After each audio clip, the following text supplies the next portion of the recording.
berbuat baik kepada ibu kandung dengan ibu mertua atau ibu tiri itu sama atau berbeda berbuat baiknya? Anda berpendapat sama atau beda? Membedakan atau sama? Gimana Seth? Apa nih Seth? Ya, Sama atau tidak? berbuat baik kepada ibu kandung dan ibu mertua ataupun ibu tiri itu sama enggak atau berbeda? Sama Menurut Ustadz. kamu? Sama. Berarti kalau sama Anda berpegang kepada yang mana ini? Kaidah yang mana atau Umum. yang abu hijau? Yang biru. Yang umum laf. Yang mana? Yang lafaz umum. Abu-abu. Ini abu-abu nih, bukan bukan biru. Yang mana? Yang abu-abu. Ada ibratu lafzi. Oh itu Iya. abu-abu. Iya abu-abu Seth. Dan biru Kalau Seth Farah abu-abu. gimana pendapat kamu? Farah gimana? Kamu sama nggak? Atau ada perbedaan? Tadi gimana Ustadz? Ya, berbuat baik kepada ibu kandung dengan ibu tiri ataupun ibu mertua itu sama atau harus berbeda? Ada perbedaan atau hanya sama? Sama Ustadz. Sama. Sama. Terus kaidahnya yang mana? Kaidahnya yang mana? Yang abu. Nah, coba kamu jelaskan gimana maksudnya sama. Kalau Anda menggunakan kaidah di sini.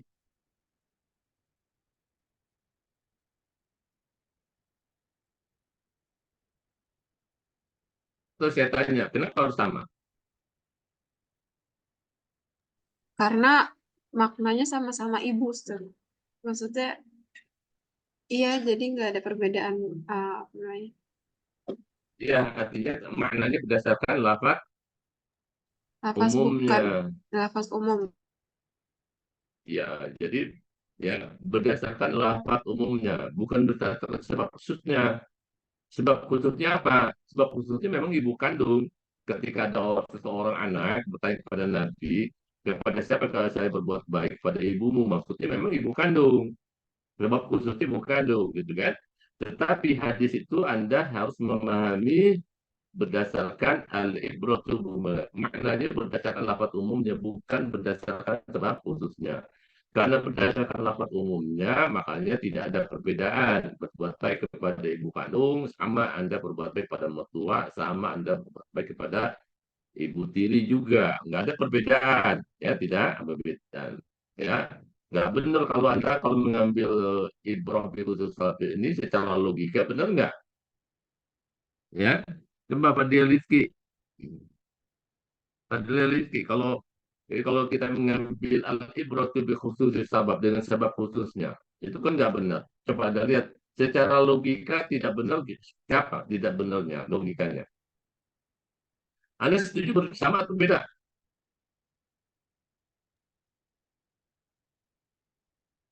Afwan Ustadz apa tadi karena sinyalnya putus-putus. Berbuat baik kepada ibu kandung atau ibu tiri, ibu mertua itu sama atau beda? Tadi kawan kamu Sama Ustadz. kan sama Pak. Kenapa Sama. salah memahami kalau dengan bil al-ibratu bisa? Kenapa salah kalau memahami dengan sebab khususnya?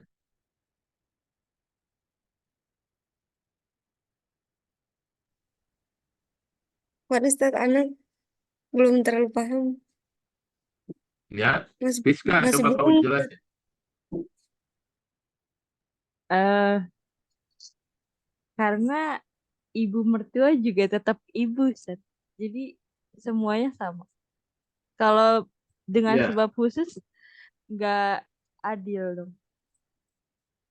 ya, artinya eh, nanti pernikahan ini banyak banyak ribut antara suami istri, Ya, ya, ya.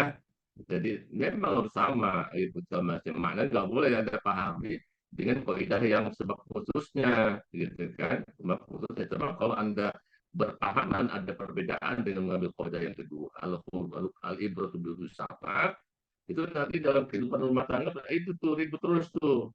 Suami ketika datang mertuanya, padahal mertuanya itu ibu kandung dari istri kan, berarti nggak dihormati. Sementara kalau ibu kandungnya dihormati, begitu juga kebalikannya gitu kan. Istri hanya menghormati bukan ketika mertuanya datang cuek apa-apa gitu kan. Padahal mertuanya kan ibu kandung dari suaminya kan gitu. Pasti ada perasaan yang tidak enak ketika Anda melihat ibu kandungnya seperti itu kan gitu loh. Ya. Jadi itu jadi benar-benar tuh saya ada kasus ya, ada kasus bagus juga sih si laki-lakinya itu ketika dia ingin menikah ada wanita dengan wanita, tiba-tiba wanita ini menghina mertuanya, ibu dari istrinya, atau menjelekkan segala macamnya. Marah suaminya, langsung nggak jadi tuh nikah. Kenapa? Ya kayak gitu kan, untuk belum nikah itu, untuk belum nikah. Nggak jadi nikah dia. Karena apa? Karena sikap, ya kan nggak gitu. Oh, kenapa dia belum melakukan apa kelakuannya seperti itu, gitu kan? Ya kan sementara dengan ibu kandungnya juga sementara ibu kandung segala macamnya begitu. Ya, lantas ya dari pihak laki-laki yang calon suaminya itu langsung nggak berani, udah batalin nggak jadi. Nanti kan karena sikap yang tidak benar seperti itu gitu kan. Itu untung belum nikah, belum terjadi pernikahan. Kalau sudah terjadi pernikahan kan, nah itu repot tuh. Jadi masing-masing harus memahami itu. Ya masih benar orang itu buat baik-baik kan muka. Jadi ya kita harus menghargai satu sama lain gitu. Ya. Jadi secara logika kan nggak benar gitu kan. Ya, nggak.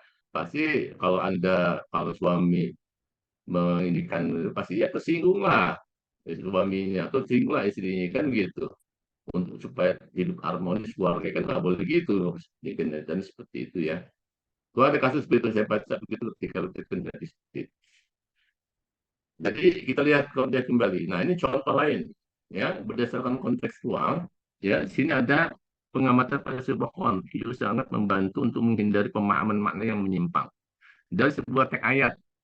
Dan kalau pemahaman ayat hanya sekedar memperhatikan satu kata atau satu kalimat, itu akan menyimpangkan makna yang sebenarnya. Gitu. Ya. Jadi contoh kasusnya ada nih, yang berkaitan seperti ayat-ayat fitnah.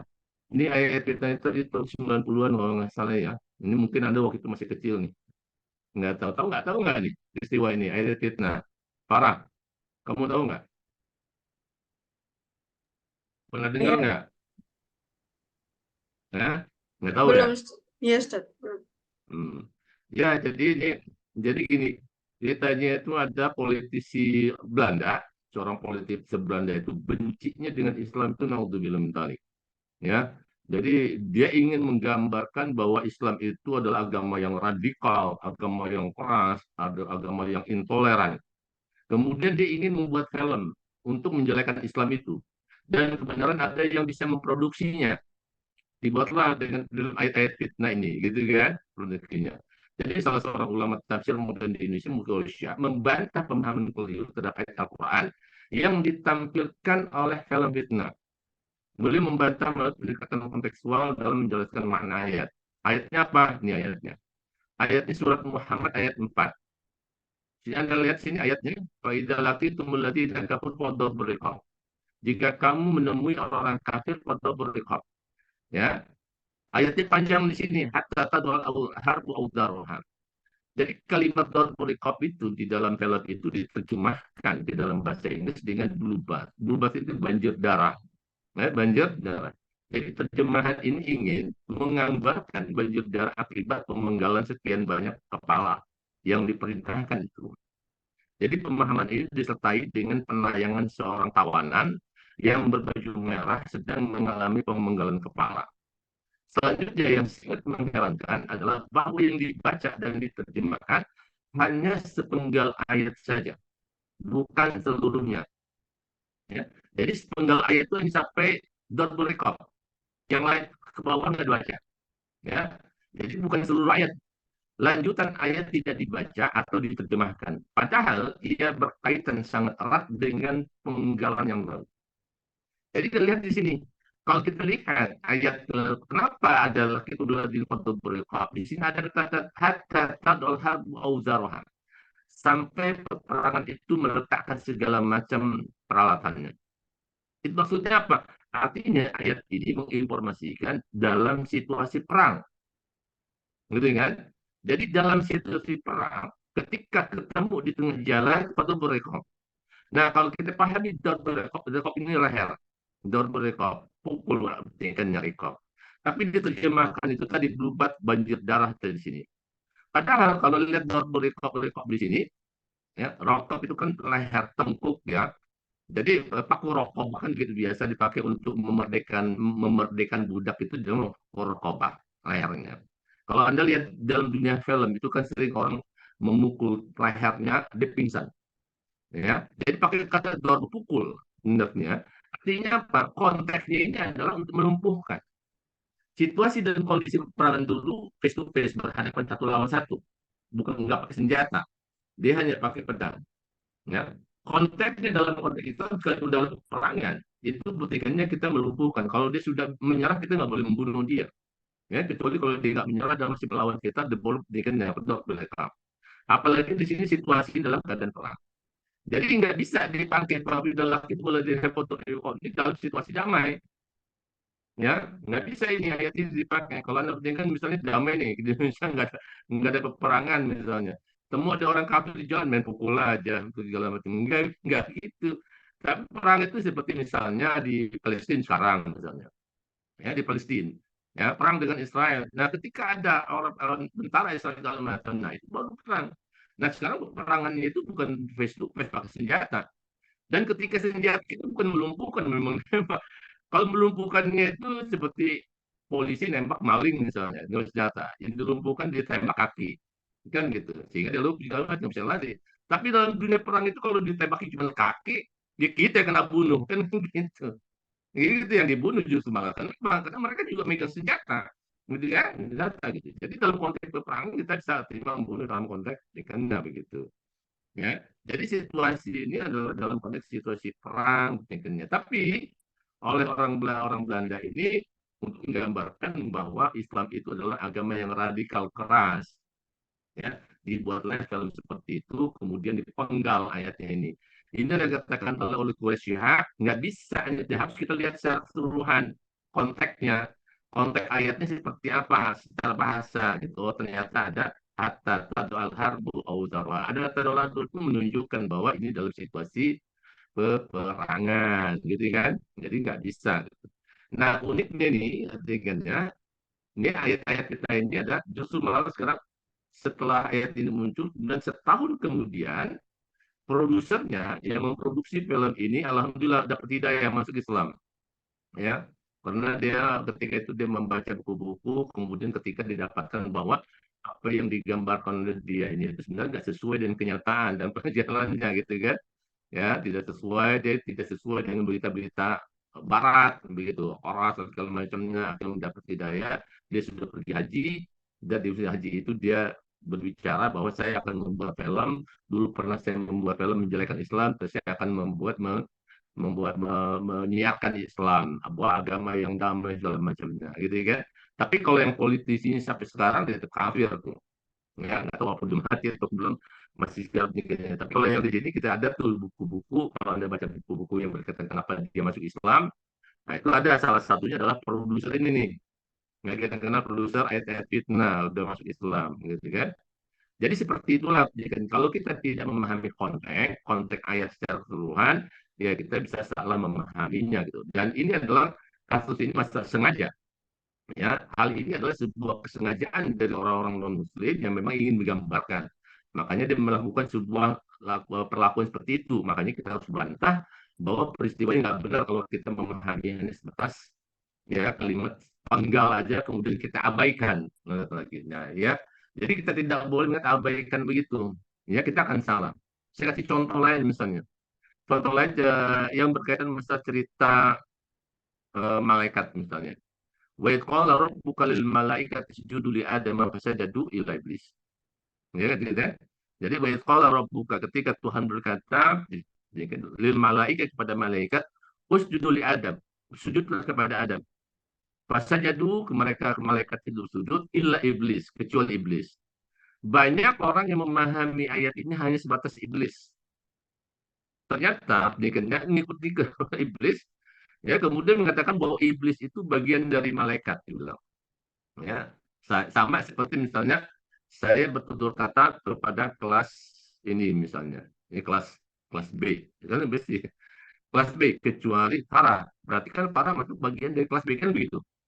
Illa iblis tadi, seakan-akan bahwa iblis itu bagian Farah, padahal ada ayat lanjutan yang selanjutnya, wa kana minal jin. Nah, ada kata-kata wa kana minal jin. Wa kana minal jin itu menunjukkan bahwa siapa isim kanannya adalah iblis. Artinya apa? Iblis itu bukan dari kelompok malaikat yang ingkar, yang mut, segala macamnya. Itu adalah dari bangsa jin, gitu. Jadi iblis itu dari bangsa jin. Wa kana minal jin. Jadi wakana minal jin itu menjelaskan makna seperti ini. Jadi kita nggak boleh main potong-potong tuh. Jadi kalau kita main potong-potong, tingkatnya begitu. Dan ternyata saya memahami tingkatnya ilah iblis yang mengatakan bahwa iblis itu bagi mereka itu juga termasuk pemahaman orang Kristen. Jadi orang Kristen itu juga menganggap bahwa begitu, nah, gitu kan. Padahal ayat sudah jelas sekali wakana minal. Jadi nggak boleh ya kita memahami ayat itu sepotong-potong, tapi kita secara utuh. Lagi kalau ada asbabun nuzulnya. Ya, kalau ada asbabun nuzul kita harus paham. Kan, contoh lain nih, ini contoh lain. Ya, memang tidak semua ayat harus dipahami melalui pendekatan kontekstual dan bahkan harus dipahami melalui pendekatan tekstualnya. Jadi ada ayat yang harus dipahami secara tekstual dan ada juga ayat yang harus dipahami secara kontekstual. Bila dipahami secara terbalik, justru makna dan implikasi penerapannya akan tidak tepat ya, dan terjadi kesalahan dan keliruan dalam pelaksanaannya. Contoh misalnya, ya contoh ini ada ayat yang surat Al-Baqarah ayat 108, ini kebenaran ayat ini ada asbabun nuzulnya. Walillahil masyriq wal maghrib fa inna tuwallu fatamma wajhullah innallaha wasi'un alim. Ayat ini untuk menunjukkan bahwa Anda ketika sholat boleh menghadap kiblat kemana aja. Menghadap kiblat aja. Tapi ini ada asbabun nuzulnya. Asbab nuzul apa? Asbab nuzulnya pada saat itu Nabi dan para sahabat tidak mengetahui arah kiblat karena gelap gulita malam hari, sehingga tidak tahu arah kiblat itu kemana, sehingga turunlah ayat ini mengatakan walillahil masyriq wal maghrib. Enggak, kamu sholat aja, ngadep kemana aja, bahwa barat dan timur itu milik Allah, gitu ya. Ya kan? Artinya apa? Artinya dalam situasi ketidaktahuan kiblatnya kan baru kita bisa gunakan. Jadi jangan ayat ini yang dijadikan dalil ketika Anda sholat misalnya di Indonesia. Kalau di Indonesia itu kan itu dia jelas tuh ngadep ke barat kan, ke barat, kemudian Anda ngadep ke timur sholat, ngadep selatan atau utara, ketika tanya kenapa ngadep ke timur, ini dalilnya di walilil masyriq wal maghrib gitu. Salah berarti berarti orang itu tidak memahami asbabun nuzulnya gitu kan, tidak memahami asbab. Jadi ayat ini kita bisa kendalil kalau memang situasi dan kondisinya kita tidak mengetahui arah kiblat di mana. Seperti Anda melancong ke luar negeri, kemudian Anda ingin sholat tapi tidak tahu arah kiblat kemana. Dalam situasi dan kondisi seperti itu, nah, boleh Anda menggunakan ayat ini sebagai dalil, ngadep kemana aja. Tapi kalau tahu, nggak boleh ayat ini dipakai. Ya, tidak boleh dipakai. Kita tahu bahwa kalau di Indonesia ngadep ke barat, tidak boleh kita berarti kalau menggunakan dalil ini gitu kan. Jadi kalau kita tidak melihat sebab nuzulnya, kita akan salah nih memahami dan menerapkannya dalam kehidupan kita gitu kan. Ya. Kemudian yang kedua juga ini, ya kalau ini tidak ada sebab nuzulnya, cuman kita bisa melihat ada konteks bahasa, secara kontekstual tapi konteks bahasa. Wasari wasari kafaqaidahuma. Orang-orang yang mengatakan bahwa hukum Islam itu kejam, ketika dia melihat itu dia memahami secara tekstual. Jadi ayat ini jangan dipahami secara tekstual. Kalau Anda paham secara tekstual, Anda seperti orang lain menuduh bahwa hukum Islam itu kejam, itu aja potong tangan, gitu, kejam banget segala macamnya. Kalau Anda mengatakan kejam, berarti Anda menyatakan Allah itu kejam, naudzubillah min dzalik, gitu kan? Nah, kenapa? Ayat ini jangan dipahami secara tekstual. Anda harus memahami secara kontekstual. Apa maksud kontekstual? Ayat di sini lihat konteks bahasanya. Ya, konteks bahasanya pertama usari bahasa ada majlis akli. Ya, ada sini ada majlis akli. Majlis aklinya apa? Bi'tibari mayak makan. Bi'tibari makanan itu menunjukkan bahwa pencuri itu memang sudah terbukti. Masalahnya dia memang mencuri untuk sampai kepada batas potong tangan. Dan itu harus melewati keterbuktian, itu harus melewati peradilan. Jadi nggak bisa main lihat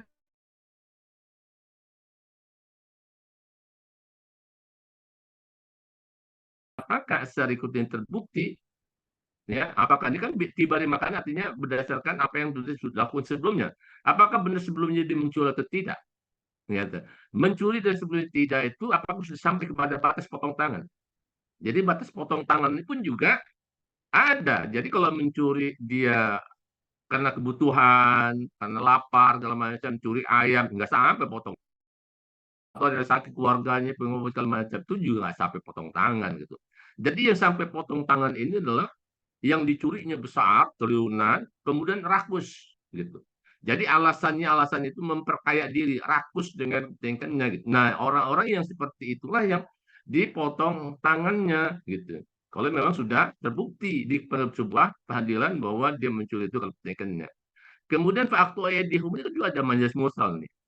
Aidihum bukan artinya dia seluruh tangan diibarat, tingkatnya dari ketiak segala macam potong, tidak, tapi alapannya kan ala kukulia, tapi yang diinginkan adalah batunya sampai pergelangan yang dipotong tangannya gitu ya.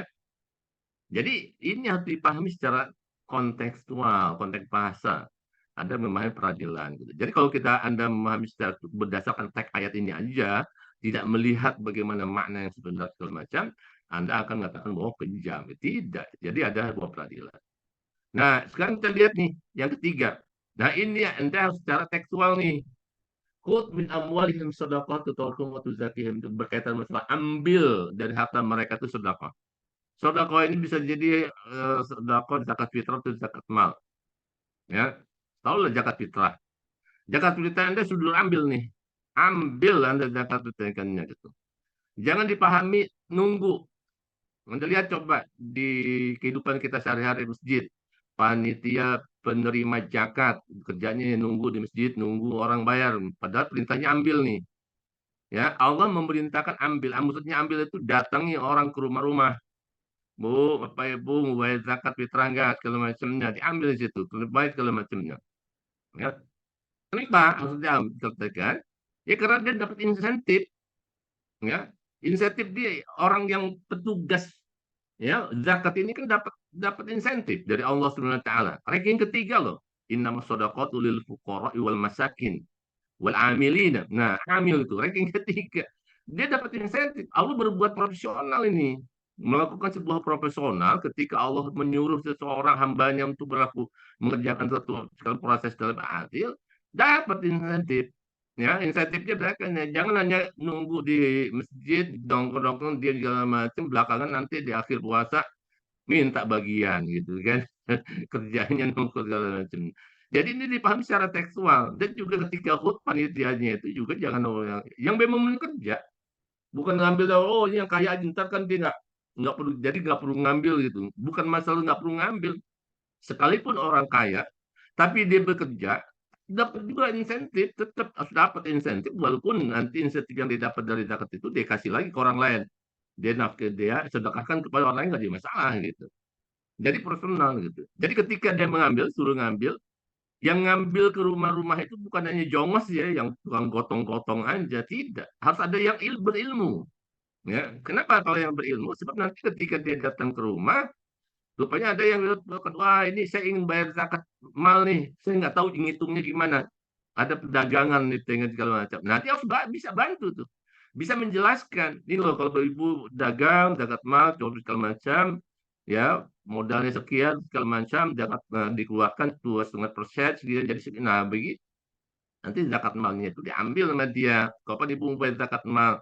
Nanti kami datang ke rumah ibu itu memberikan dan mengambil zakat mal. Nah, jadi seperti itu. Jadi kalau itu dilakukan, Anda tahu misalnya zakat fitrah, itu Anda akan mendapatkan banyak sekali zakat fitrah dan Anda bisa menyalurkan zakat fitrah orang itu per orang, bukan per keluarga. Jadi zakat mal, misalnya kalau keluarga miskin itu 5 orang, ya lima kantong plastik, 3,5 liter tekannya gitu. Jangan ya per keluarga gitu. Kenapa? Karena jumlah dari muzaki itu lebih banyak daripada jumlah mustahik gitu. Ya, jumlah miskinnya sehingga bisa per orang. Dan ketika itu diberikan per orang, misalnya ada upah miskin itu ada 3, 5, 4 lah, kasih 4 plastik. Nah, itu nanti ketika di akhir bulan Ramadan, itu harta arti kan begini, harus mengeluarkan ketika berlebih. Makanan pokok itu berlebih di akhir rekennya gitu kan. Nah, dengan 3, 4 segala macamnya itu berarti dia berlebih. Artinya apa? Artinya fakir miskin itu dia juga bisa mengeluarkan zakat fitrah walaupun hanya untuk 2 orang misalnya gitu. Jadi yang tadi dari mustahik dia bisa menjadi muzaki gitu. Ya, dari muzaki seperti itu gitu. Nah, itulah yang diharapkan di dalam teksnya gitu. Jadi jangan dengan mestinya panitia pengambil zakat, panitia bukan panitia penerima zakat, tapi panitia pengambil zakat. Sehingga gitu dia tingkatnya gitu. Sehingga benar-benar diambil, didatangi rumah ke rumah segala macam siapa yang tingkatnya itu.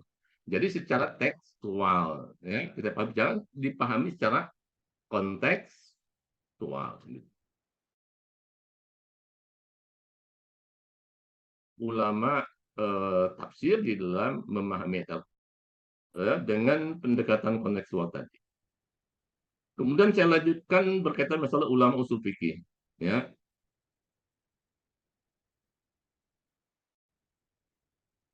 usul fikih itu adalah pengetahuan tentang dalil ya, dalil fikih secara global, cara mengistimbat atau menarik kesimpulan hukum dari dalil-dalil itu dan tentang hal ihwal pelaku istimbat. Ya, itu pengertian dari Abdullah bin Umar Al-Baidawi.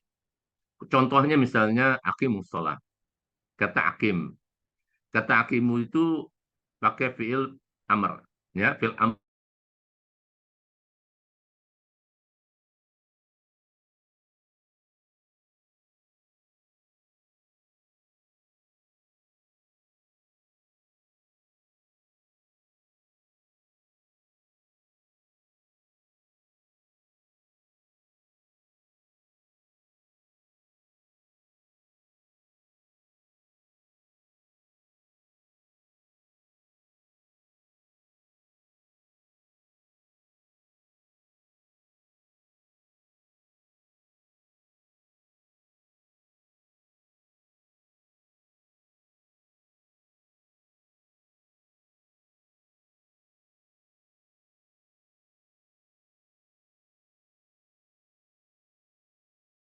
Ustadz Afan mic-nya masih di mute.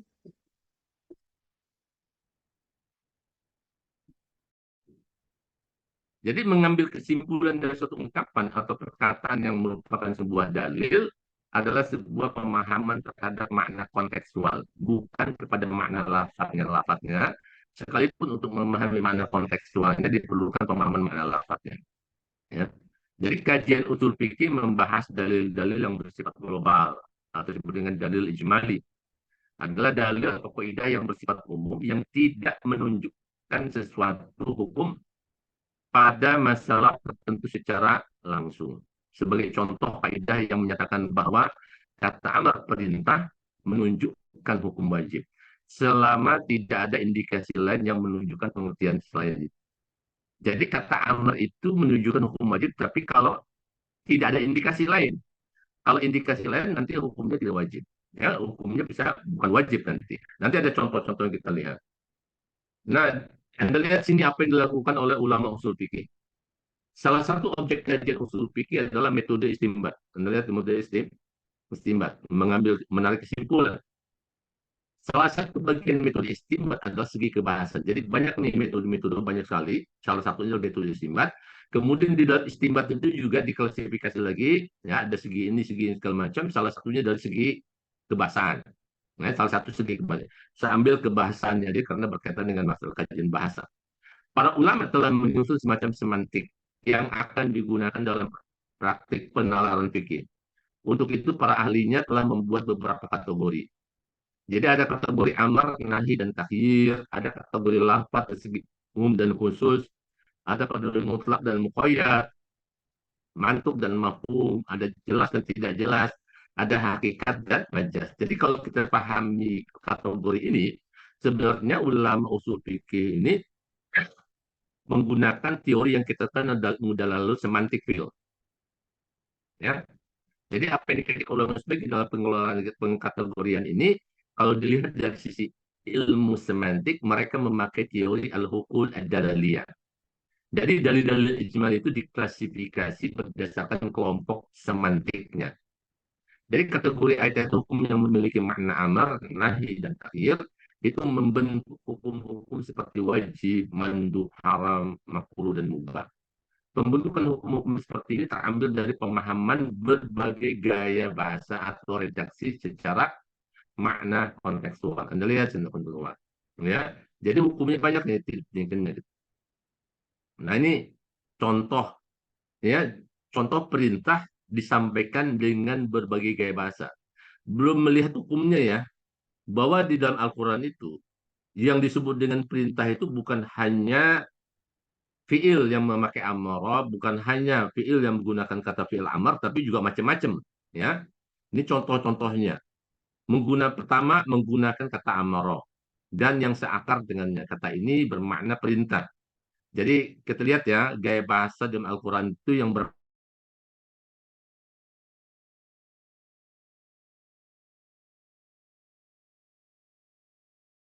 kan kata kutiba yang berarti diwajibkan. Kata ini juga berimplikasi perintah dalam bentuk pemberitaan bahwa perbuatan itu diwajibkan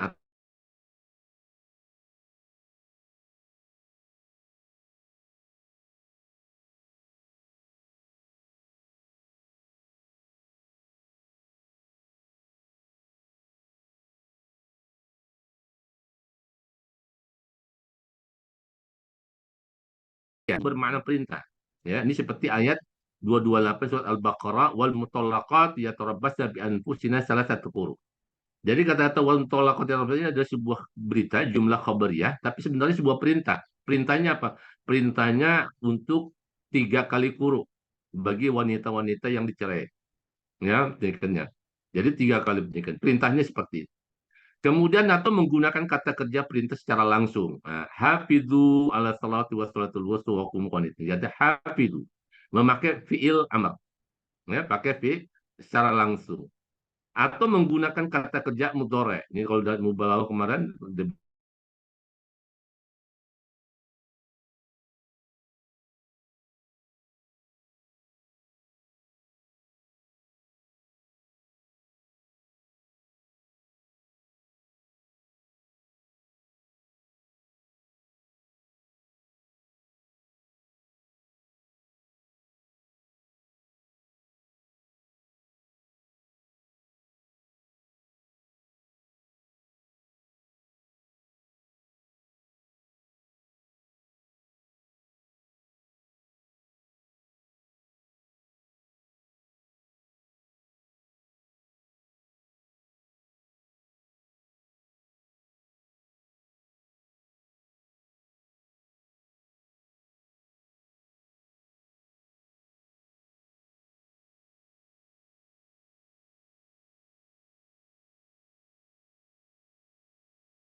Hilang ustadznya.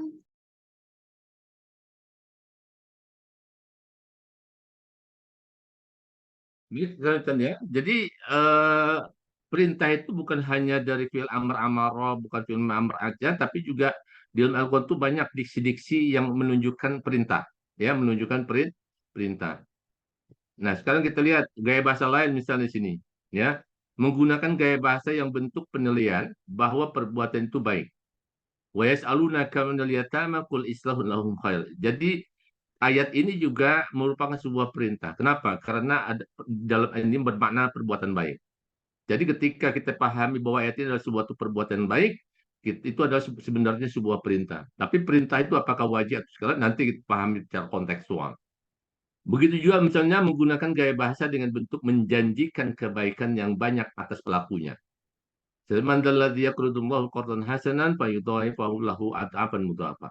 ini menunjukkan bahwa ada perbuatan baik yang ketika Anda lakukan akan mendapatkan ganjaran yang berlipat ganda.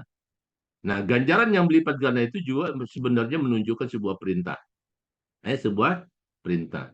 Ya, nah, sekarang kita lihat hukumnya dari perintah ini, walaupun dipecahkannya. Jadi kata kerja perintah langsung menunjukkan beberapa makna kontekstual. Pertama menunjukkan hukum wajib. Ya, jadi perintah seperti misalnya tadi yang aqimus sholat. Aqimus sholat itu perintah ya pakai menggunakan fi'il amr dan fi'il amr itu adalah hukumnya wajib. Artinya apa yang diperintahkan itu menjadi hak wajib hukumnya seperti sholat tadi. Nah, kemudian ada yang menunjukkan hukum boleh dilakukan. Ya, Anda lihat sini, ya ayyuhar rasul, kulu minat thayyibat, wa'malu salihan illa inni bima ta'maluna alim. Di sini kata-kata kulu minat thayyibat. Ya. Jadi perintah untuk supaya makan sebagian yang baik-baiknya itu adalah hukumnya bukan wajib, tapi boleh dilakukan jangan boleh tidak. Nah, pertanyaannya kita paham ini. Kok kenapa ini dipahami kok boleh hukumannya? Coba kamu secara logika, gimana secara logika? Parah. Kulu minat thayyibat ini.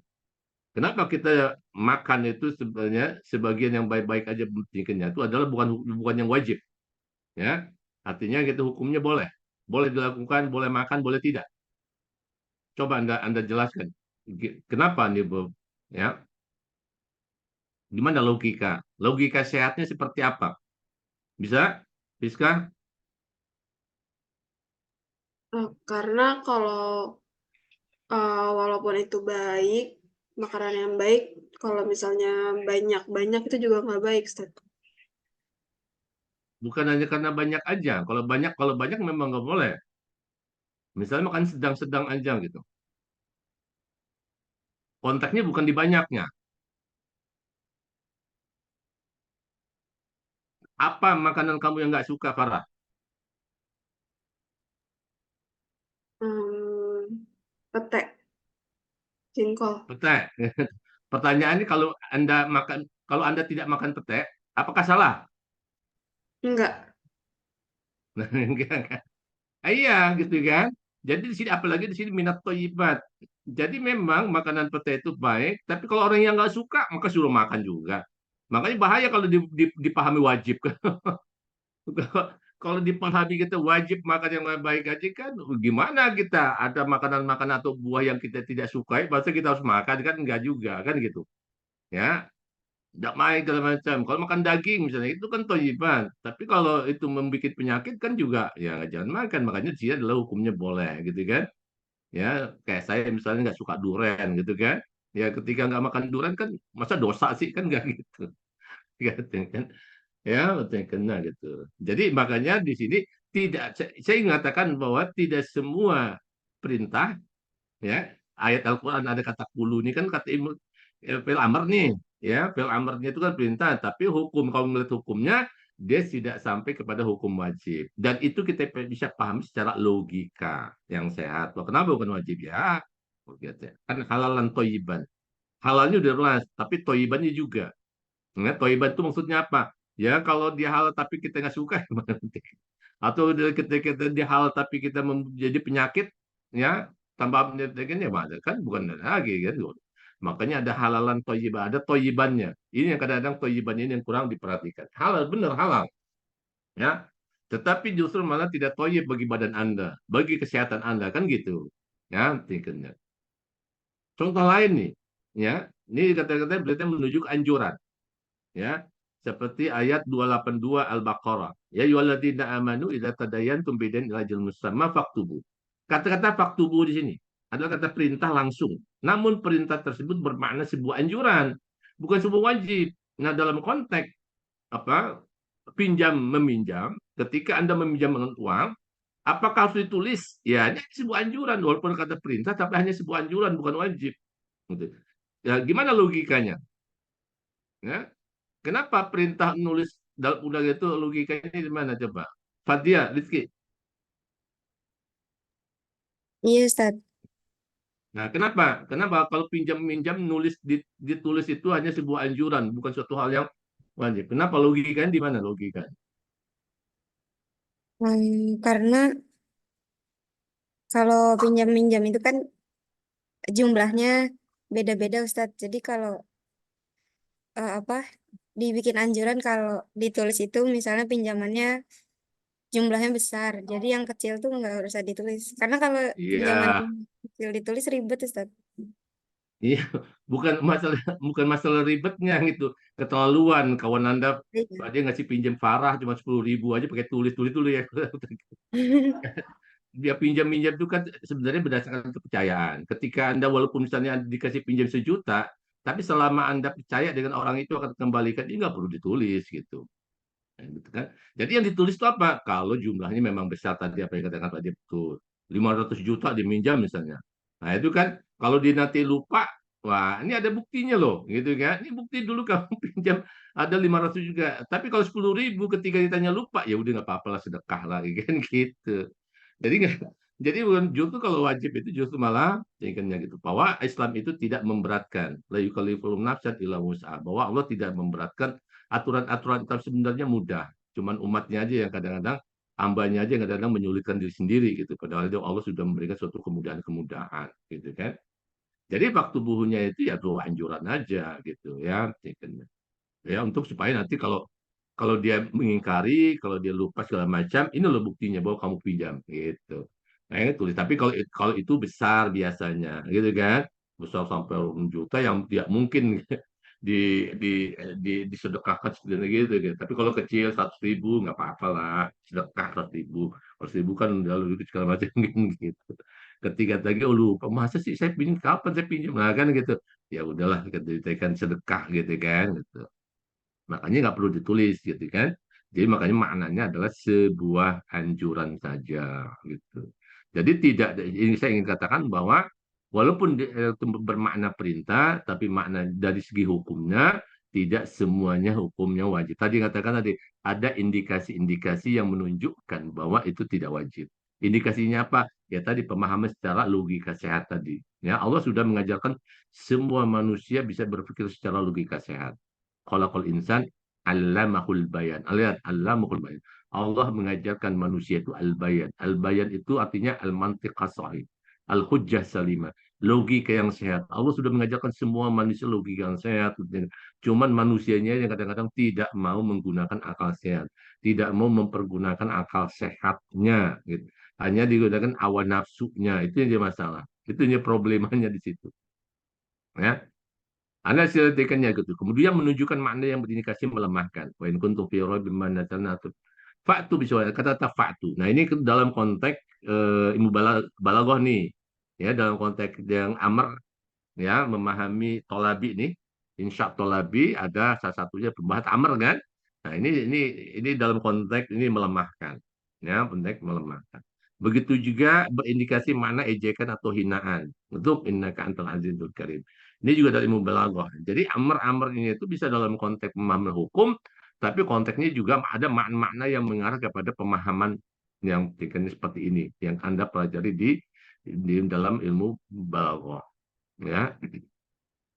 Jadi apa yang dikaji oleh para ulama usul fikih menunjukkan adanya perhatian terhadap makna kontekstual dari pemakaian kata, kalimat, dan gaya bahasa ketika akan mengambil kesimpulan hukum atau kesimpulan implikasi hukum dari teks-teks ayat. Implikasi hukum maksudnya adalah keadaan yang terlibat, apa-apa yang termasuk tersimpul dalam suatu pernyataan, tapi tidak dinyatakan. Sebagai contoh misalnya implikasi hukum, kajian ulama usul fikih tentang mutlak dan muqayyad. Ya, berkaitan masalah mutlak dan muqayyad. Contohnya ini misalnya ini. Kedua model lafaz ini mutlak dan muqayyad dipahami apa adanya apabila masing-masing berdiri sendiri tanpa ada hubungan antara yang satu dengan yang lain. Ini ada ayat surat Baqarah ayat 234. Walladzina yatawaffawna minkum wa yadharuna azwajan yatarabbasna bi anfusina arba'ata ashhurun. Jadi ada kata azwaj. Kata azwaj di sini adalah lafaz mutlak karena tidak membedakan apakah wanita yang ditinggal mati suaminya itu sudah digauli oleh suaminya atau belum. Dengan kata lain, azwajan ini bermakna semua istri yang ditinggal mati suaminya tanpa melihat konteks keadaan sang istri. Apakah si istri sudah bercampur dengan suaminya atau belum. Nah, penting dia ketika dia berikan ada yang meninggal, istrinya tetap ya tarobat sudah perintahnya adalah ini.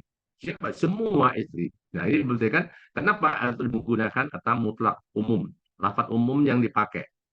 Lafaz azwajan. Jadi tidak menikahnya. Jadi ya terobasnya arba'atul 4 bulan 10 hari ini adalah semua istri ketika ditinggal mati suaminya. Kemudian yang kedua, hurimat alaikumul maitatu wad damu wa lahmal khinzir. Ada kata dam di sini. Dalam ayat ini bermakna mutlak semua darah, baik yang mengalir maupun yang tidak mengalir atau dari Nabi pilihan. Tapi di sana ada ayat yang menggunakan dam di sini, ayat surat Al-An'am 145. Di sini ada kata, "Qul la ajidu fi ma uhiya ilayya muharraman 'ala ta'imin yutimuhu illa ayyakuna maitatan aw daman masfuhan." Nah, kata daman di sini ada masfuhannya. Ada dibatasi dengan masfuhan. Masfuhan itu adalah mengalir. Jadi artinya apa? Kondisi darah yang diharamkan itu adalah darah yang mengalir. Artinya kata hurimat alaikumul maitatu wa damul lazim. Jadi dam di sini udah dam mengalir. Ya, jadi yang haram itu adalah darah yang ketika Anda misalnya menyembelih sapi, kambing atau ayam, kemudian darahnya itu kamu ya talang, ya, kemudian diminum itu haram hukumnya. Jadi darah-darah Anda sembelihan itu namanya darah mengalir, ya, cekannya. Itu yang maksud yang diharamkan itu darah-darah itu. Jadi kalau ulama usul fikih melihat konteks bahasa dan konteks keadaan, yaitu konteks bahasa menunjukkan bahwa yang diharamkan adalah sama, yaitu haramnya darah dalam dan konteks kondisi dan keadaan yang menyebabkan diharamkannya juga sama, yaitu mendatangkan mudarat atau bahaya atau penyakit. Oleh karena sama dalam kontekstual, para ulama usul fikih sepakat bahwa konteks keadaan dan konteks kata dam pada ayat 3 disamakan dengan konteks keadaan dan kondisi pada dam yang disebut dalam ayat 145. Jadi kesimpulannya bahwa darah yang diharamkan adalah darah yang mengalir dari binatang sembelihan, bukan yang masih tertinggal di dalam daging atau dalam hati. Jadi hati itu halal, bukan haram. Ya, hati itu kan sebenarnya darah. Ya, tapi dia bukan mengalir. Begitu juga kalau masih yang tersimpan di daging atau di tulang masih kan itu halal, gitu kan. Jadi yang haram itu adalah daman masfuh yang mengalir. Nah, itu kesimpulan dari mutlak dan muqayyad seperti itu. Ya, dilihat dari kesimpulan. Kan. Kemudian kita lihat pakar bahasa mengatakan bahwa pada intinya makna bahasa itu mengacu kepada dua makna, denotatif dan konotatif. Ya, itu di awal pertemuan kita sudah paham denotatif dan konotatif.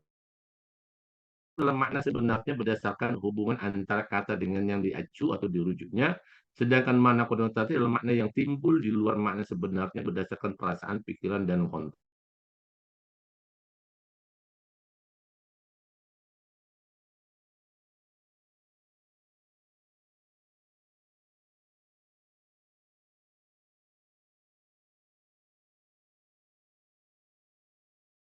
Soleh itu sesuatu yang diucapkan secara jelas dan tegas. Menurut istilah mantuk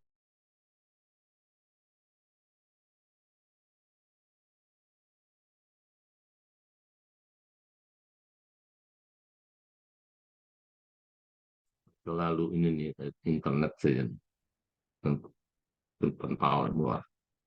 Jadi kalau menurut istilah mantuk sore itu makna yang secara jelas dan tegas ditunjukkan oleh suatu lafaz sesuai dengan peletakannya secara penuh atau berupa sebagian. Contohnya seperti firman Allah dalam surat An-Nisa ayat 3 yang mencantumkan hukum boleh kawin lebih dari satu orang dengan syarat double. Jika tidak, wajib membatasi seorang saja. Jadi jelas tuh. Itu sorry banget, mantuk sorry. Yang diucapkannya jelas sekali, tegas sekali, tidak ada yang segala macamnya. Mas nawatullah waroba, gain dalam akhop, la ta'adilu, pewahidah segala macam. Jelas seperti itu. Sementara yang agak sulit dalam memahaminya itu adalah yang kalau mantuk boleh sorry. Pengertian yang ditarik dari luar suatu lafaz dan bukan makna aslinya, tetapi sebagai konsekuensi dari konteks suatu ujaran. Jadi mantuk sore ini terbagi ada 3 bagian. Yang pertama, dalalat lima. Dalalatul ima artinya makna penunjukan.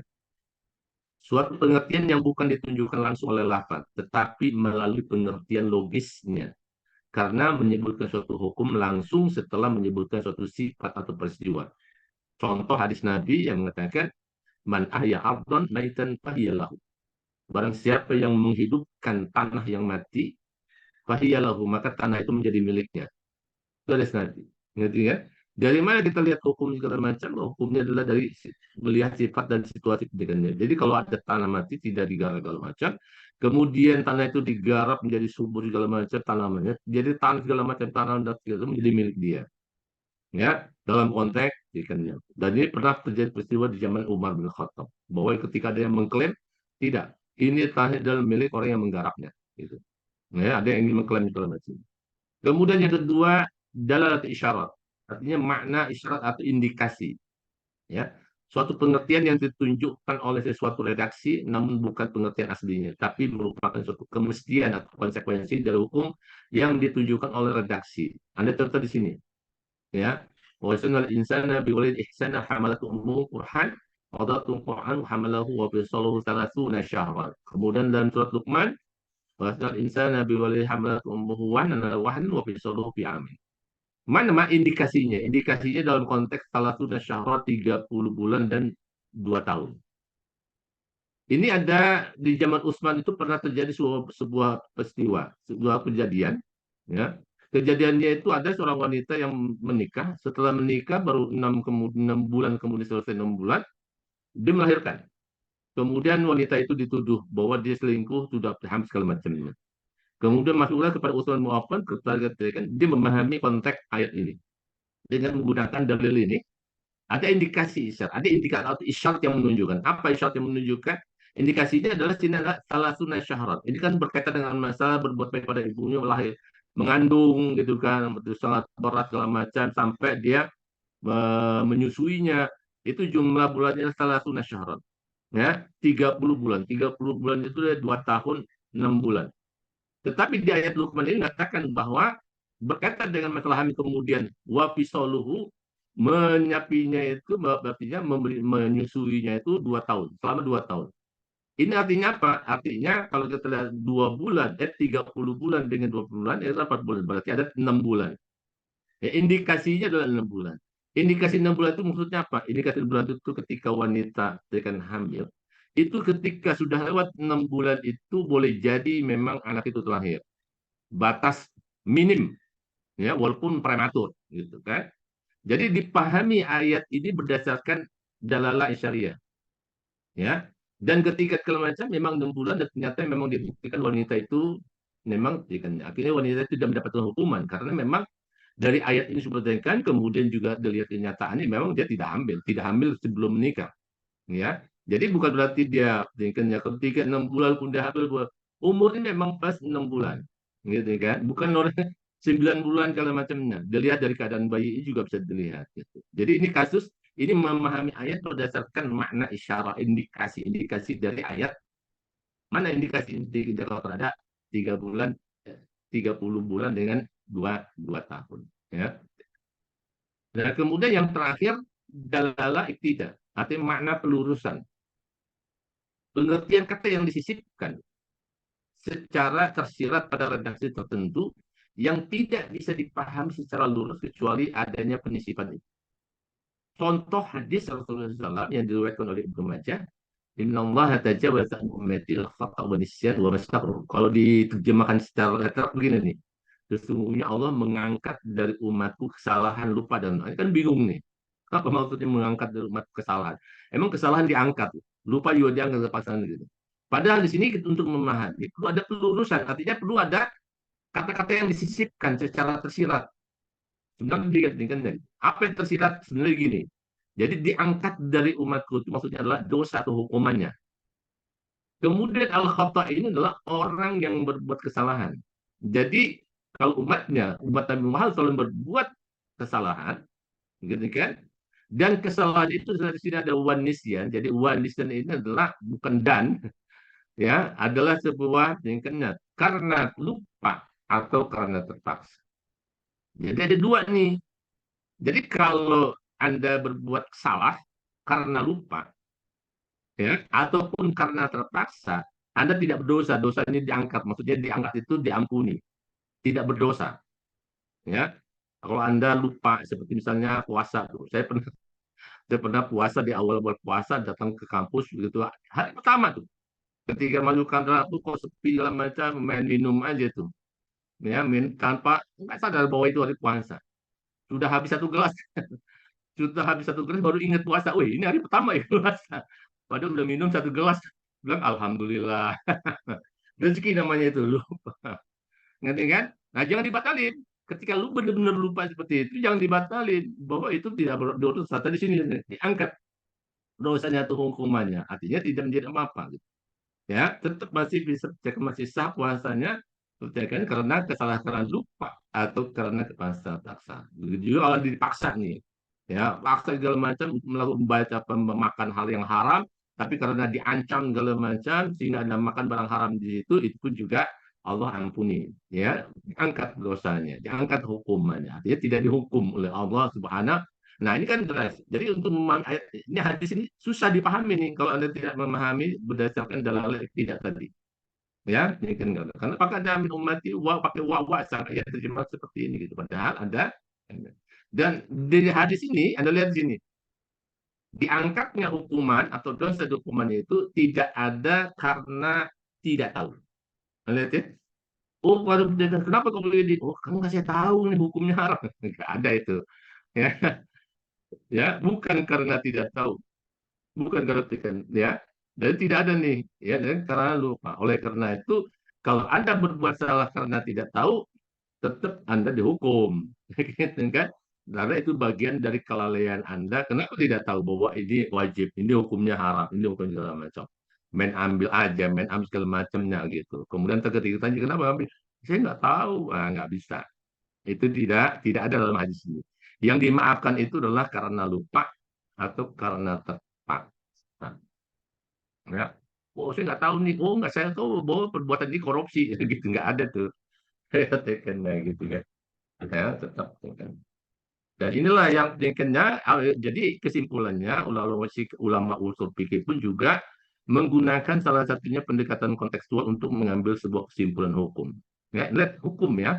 Ketika hukum. Jadi sunnah-sunnah Rasulullah SAW itu memang sunnah Rasulullah, tapi ketika kita alihkan kepada hukumnya apa, tidak semuanya wajib, tidak semuanya dengan itu ya. Jadi jangan, wah ini sunnah Nabi nih, ya sunnah Nabi kan ada muakat dan gak muakat. Muakat itu Nabi bikin ya tetap sunat, bukan jadi sunat muakat menjadi wajib. Walaupun Nabi segala macamnya, ya namanya sunat menjadi sunat. Tapi ada yang sunat memang menunjukkan wajib, kalau memang ada indikasi atau dalil-dalil yang menunjukkan bahwa itu adalah sebuah wajib ya. Baik, ini aja yang ingin saya sampaikan. Pembahasannya alhamdulillah kita tuntas, semua kalian bisa baca bukunya ya. Ini kenapa saya mengambil kesimpulan akhir apa, membahas dari ulama tafsir supaya kamu memahami bahwa ilmu semantik itu sangat berguna sekali untuk memahami kehidupan. Contohnya apa yang seperti yang dilakukan oleh ulama tafsir dan ulama tafsir. Mereka sudah melakukan pemahaman itu dengan pendekatan kontekstual, pendekatan macam tidak sembarangan ya. Tidak sembarangan main ngambil hukumnya ini gitu. Ada ilmunya juga. Ada ilmu yang harus kita pegang, yang kita pakai sehingga tidak sesat dan menyesatkan orang lain. Baik, ini saja. Silakan kalau masih ada yang ingin bertanya. Ada yang ingin bertanya tidak? Ana Ustaz, Silakan.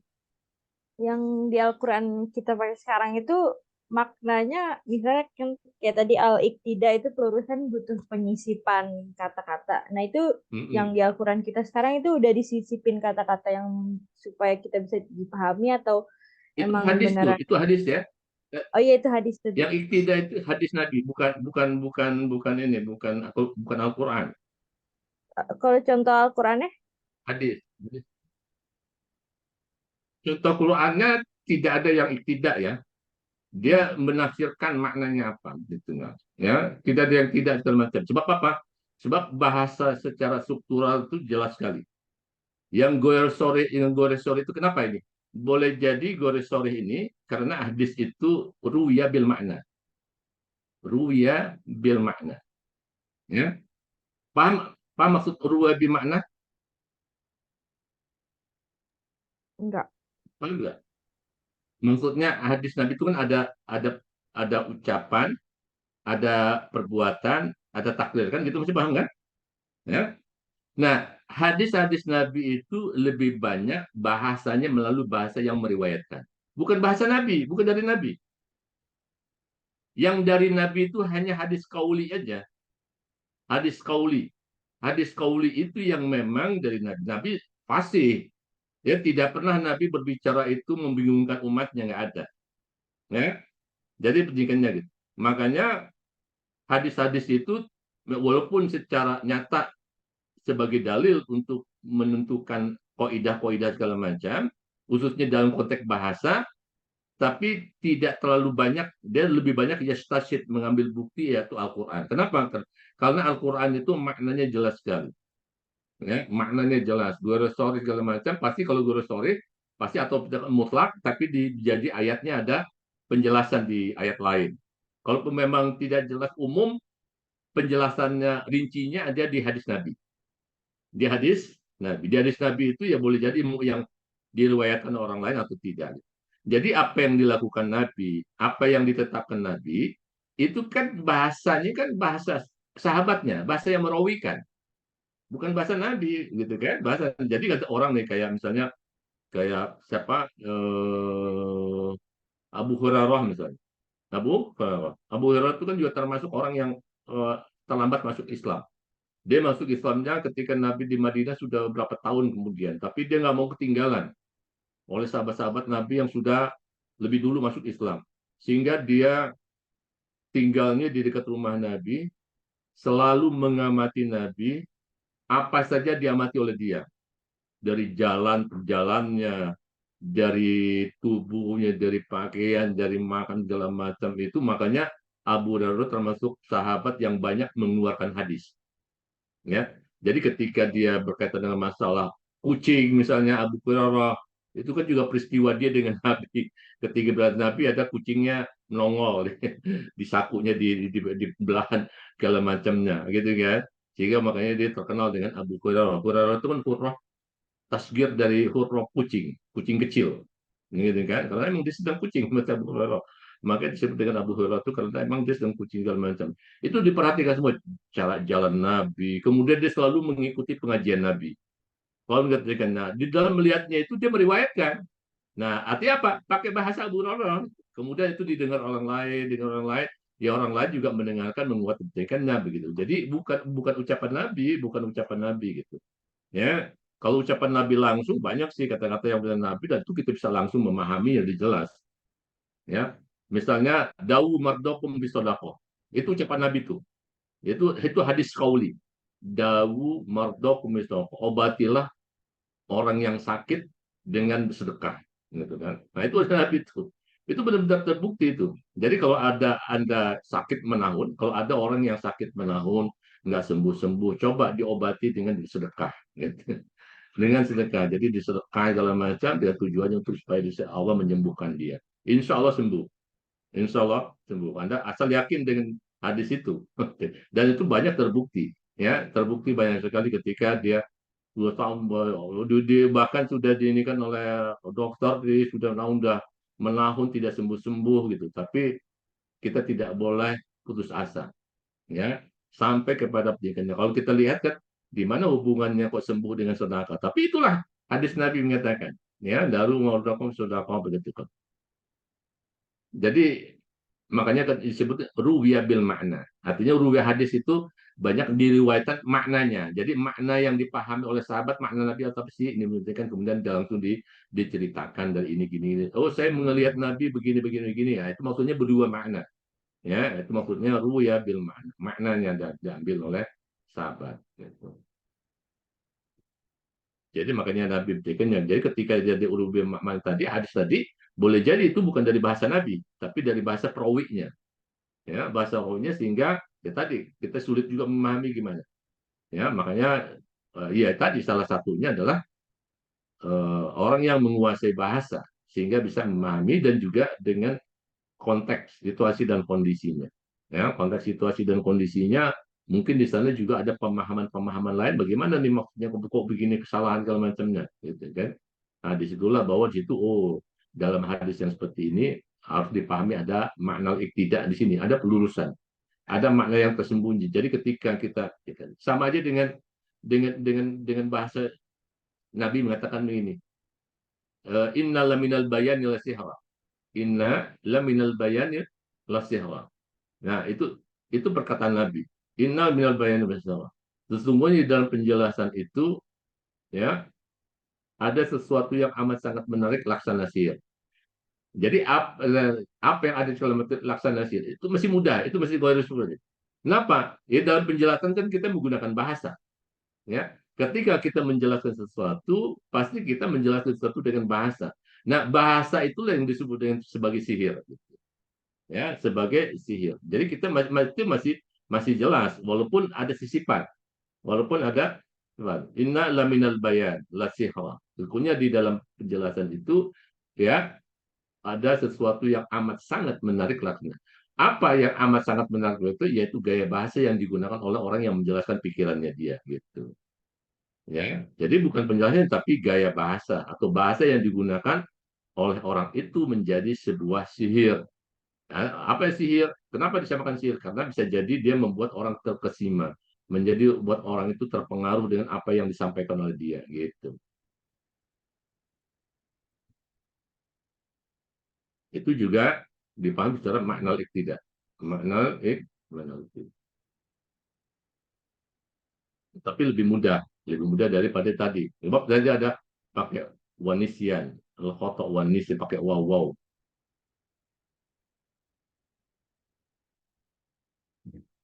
Karena hanya di bahasa Arab aja waw itu bermakna bal, waw itu bermakna au dan makna lainnya. Dan waw itu salah satu huruf yang dikaji dari mubalaghah, tidak huruf lain. Dan tidak ada di bahasa lain. Mana ada di bahasa Inggris, bahasa segala macam. Dan itu artinya atau nggak ada, ya. Ya, n artinya our nggak ada, hanya di bahasa Arab. Matna wasulata waruba, matna wasulata waruba tadi, ya. Itu artinya wow, itu kan wow itu. Bukan bukan di arti wa itu, arti mana au. Jadi satu atau dua, tiga atau empat, gitu. Jadi jangan pakai wow di situ, pakai wow itu ada dan. Kalau dan itu nanti dua, tiga, gitu kan, empat, dan sembilan tuh. Jadi disangkanya bahwa istri sembilan, boleh sembilan istri. Ya. Sampai dulu kasus ada yang sahabat tuh, pernah kasus dia. Istrinya sembilan, ya, istrinya sembilan. Ketika ditanya buktikan, ya ini masa Rasulullah. Jadi kata wa di situ dipahami dan gitu. Jadi dua tambah tiga tambah empat jadi sembilan. Gitu. Nah itu yang memahami artinya apa? Artinya itu memahami makna yang kurang pas, tidak tepat. Padahal wow di situ bukan maknanya, tapi maknanya au. Dan itu hanya ada di bahasa Arab aja dan artinya au atau katanya bal, kadang-kadang bal atau kadang-kadang anak tadi yang karena bal dan tidak. Baik, ada lagi yang ditanyakan?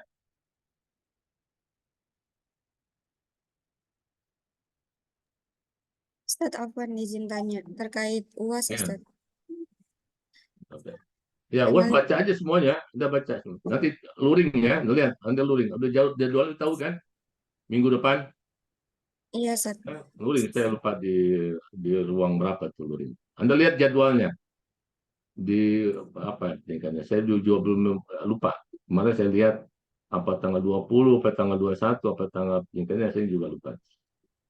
Ya, Tanggal 20, Ustaz. tanggal 20 ya. Tingkatnya. Berarti teknisnya menjawab soal juga, Ustaz. Kayak UTS. Iya, iya. Menuring. Ya, Yes. artinya soal apa istilahnya sih? Bukan pilihan ganda, bukan. Esai, maksudnya pada dia. Artinya soal esai. Ya, dipelajari dari pendidikan awal sampai terakhir. Baik, ada lagi yang ditanyakan?